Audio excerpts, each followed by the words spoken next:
Peu importe ce que je pense, peu importe ce que je veux, voilà ce qui change tout. Est-ce que c'est facile à faire? Non! Restez avec nous dans Jouissez de votre vie.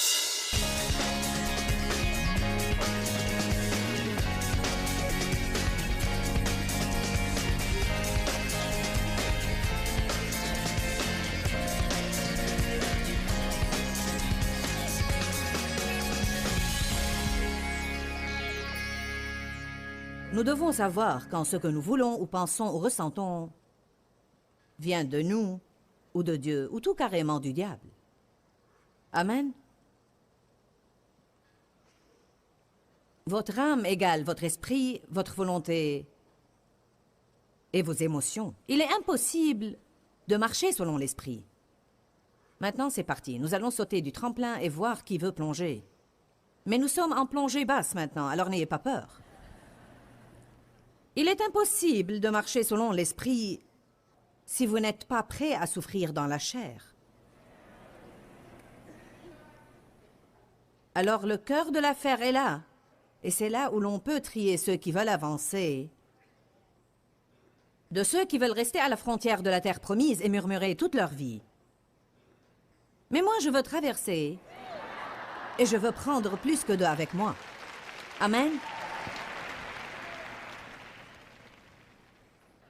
Nous sommes à présent le tabernacle de Dieu, le temple de Dieu. La Bible nous dit, ne savez-vous pas que votre corps est le temple de Dieu?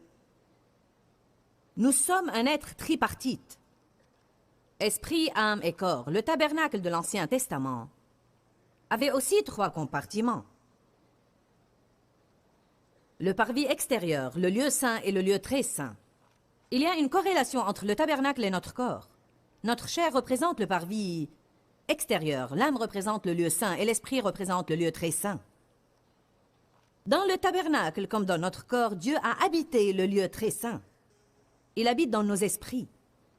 Il a habité le lieu le plus saint, le parvis intérieur du tabernacle de l'Ancien Testament. Il y avait une partie intérieure et une extérieure. Rappelons-nous de cela. Et lisons Hébreux 9:8 pour voir si nous pouvons l'appliquer sur notre message de ce soir. Le Saint-Esprit montre par là que le chemin du vrai lieu très saint n'est pas encore ouvert. Il n'y a pas moyen d'y entrer tant que la partie extérieure du tabernacle reste une institution reconnue et toujours existante.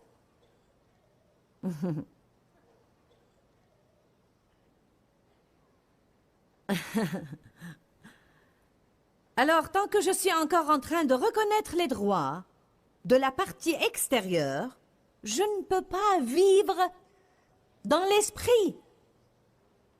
Et devinez quoi? L'esprit est le lieu de la joie. C'est le lieu de la paix. C'est le lieu de la force. C'est le lieu de refuge. C'est le lieu secret du Très-Haut.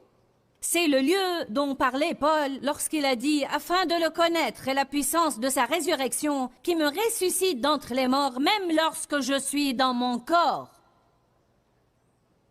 Psaume 91, verset 1. « Celui qui demeure sous l'abri du Très-Haut restera stable et passera la nuit à l'ombre du Tout-Puissant. » C'est la place à laquelle nous pouvons accourir lorsque tout le monde est contre nous et quand les circonstances sont mauvaises. Mais tant que je continue à m'incliner devant la chair, oui, chair, oui, oui, chair, oui, chair. Je ne me rappelle plus exactement pour quel message nous avons lu ce passage, mais Romains 8 dit « Les gens qui vivent selon la chair ne sauraient plaire à Dieu. » Cela ne le satisfait pas. Pourquoi? Parce que tant que nous satisfaisons la chair, Dieu ne peut pas accomplir sa volonté dans notre vie et son dessein pour chacun d'entre nous ne sera pas entamé et réalisé. Et Dieu a un bon plan pour votre vie. Jérémie 29, 11, Éphésiens 2, 10. Dieu a un bon plan, un plan fixé à l'avance, préétabli, prédestiné.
la vie de chacun d'entre nous en particulier, et nous sommes récréés en Jésus-Christ, régénérés pour accomplir ses bonnes œuvres et pour avoir cette bonne vie que Jésus est mort pour nous donner. Il n'est pas uniquement mort pour que nous puissions aller au ciel, il n'est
uniquement mort pour que nous puissions échapper à l'enfer, mais il est aussi mort pour que nous puissions avoir une bonne vie pendant que nous sommes là à faire ce voyage.